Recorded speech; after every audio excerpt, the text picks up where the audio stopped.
Bonjour, je m'appelle Azel Kimfuta et je suis présidente de l'association Nazamwana. Bonjour, moi c'est Lyra Amselem, également membre. Nazamwana est une association regroupant des jeunes congolais et français. Elle a pour but de sensibiliser la société au sort des enfants des rues. Pour cela, nous nous faisons ambassadeurs des enfants auprès d'acteurs civils et gouvernementaux et menons des actions sur le terrain. Dans le cadre de la sensibilisation, nous avons créé un escape game éducatif et nous demandons les fonds du pied pour le réaliser. Au juste, qu'est-ce qu'un escape game? Un escape game est un jeu immersif d'évasion qui consiste à laisser des joueurs dans une salle avec une série d'énigmes grandeur nature. La résolution de ces énigmes permet aux joueurs de sortir de la salle. L'escape Balabala, s'échapper de la rue, nous plonge dans la vie d'un enfant des rues à Kinshasa. Ses droits sont bafoués. L'objectif est donc que le joueur réalise de quels droits de l'enfant sont en jeu. Droit à l'alimentation, à un logement décent, à l'éducation, et réfléchisse aux moyens de changer la situation actuelle des enfants des rues.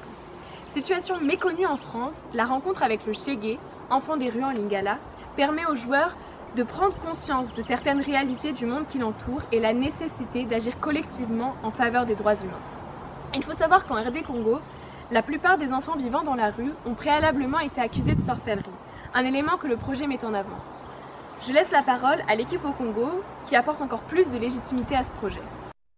Je suis Grace Bola, je suis avec Chris Mulunda, je suis membre de Nazamwana depuis Kinshasa. Aujourd'hui, nous allons parler du phénomène enfant sorcier, un phénomène qui est répandu en RDC, plus précisément à Kinshasa. Et ici, la sorcellerie est prise comme un esprit maléfique qui pousse l'enfant à faire du mal, à commettre du mal dans son entourage. C'est caractérisé par faire pipi au lit, avoir un handicap. Et voilà pourquoi de familles ignorantes amènent ces enfants à l'église où ils sont poussés à l'exorcisme. Oui, la vie devient très compliquée là quand on amène l'enfant pour l'exorcisme. L'enfant est parfois abandonné, il n'y a pas de la nourriture, l'enfant descend dans la rue, certains enfants deviennent vraiment délaissés, abandonnés à leur triste sort et l'avenir est en train d'être détruit par ce phénomène ici en RDC. Donc Nazamwana est en train de faire sa sensibilisation et on a besoin de soutien des gens partout dans le monde. Merci.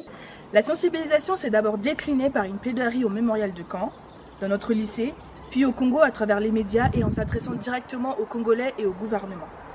L'escape Balabala s'inscrit donc dans la continuité de cette démarche de sensibilisation et d'éducation à la solidarité internationale. L'originalité de cette action est de s'inspirer de l'escape game, un loisir à la mode, et d'en faire un outil d'éducation. L'escape Balabala est une manière d'être sensibilisé différemment à la vie difficile des enfants des rues en étant immergés un court instant dans leur vie. En s'appuyant sur la campagne d'UNICEF Slovénie de Real Life Escape Room, j'avais déjà créé un escape game avec d'autres étudiants sur mon campus en tant qu'ambassadrice UNICEF. Nous avons voulu reproduire cette première tentative fructueuse à une plus grande échelle avec Nazamwana en créant un outil plus complet et complexe. Attention, l'objectif n'est à aucun moment de trivialiser ou de faire un jeu de la vie réelle d'enfants dans le but de s'en amuser. Nous avons déjà réalisé le scénario de ce projet. Celui-ci s'inspire de la vie d'une fillette que nous avons rencontrée à Kinshasa. Pour résumer, après une accusation de sorcellerie, Jemima se retrouve enfermée dans la rue, comme les joueurs dans la pièce. Ces derniers doivent d'abord découvrir sa vie grâce à une série d'indices. Dans un deuxième temps, les indices les aident à trouver la solution ou les solutions pour la sortir de la rue et ainsi sortir de la pièce. Le financement du pied nous servira donc à acheter tout le matériel nécessaire pour créer les énigmes, louer une salle dans laquelle se déroulera l'animation et financer un film promouvant nos actions de CSI. En effet, nous aimerions filmer une partie de l'escape game pendant le jeu, ainsi que des témoignages des joueurs permettant de sensibiliser ceux qui n'auraient pas pu venir. Notre action de CSI est à destination des lycéens et étudiants.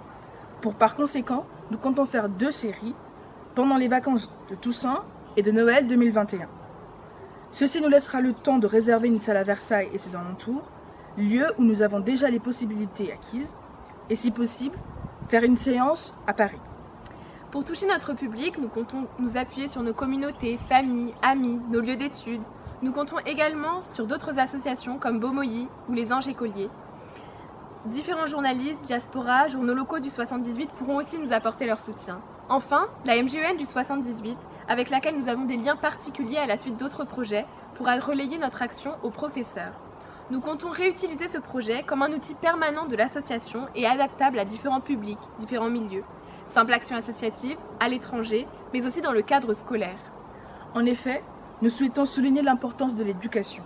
L'escape Balabala montre l'impossibilité de Jemima d'aller à l'école et l'ignorance comme la première raison des croyances. En France, Nous souhaitons éveiller la conscience des jeunes à ce phénomène et la chance que nous avons tous à accéder à l'éducation. Nous espérons que cette vidéo vous aura convaincu de notre projet. À très bientôt!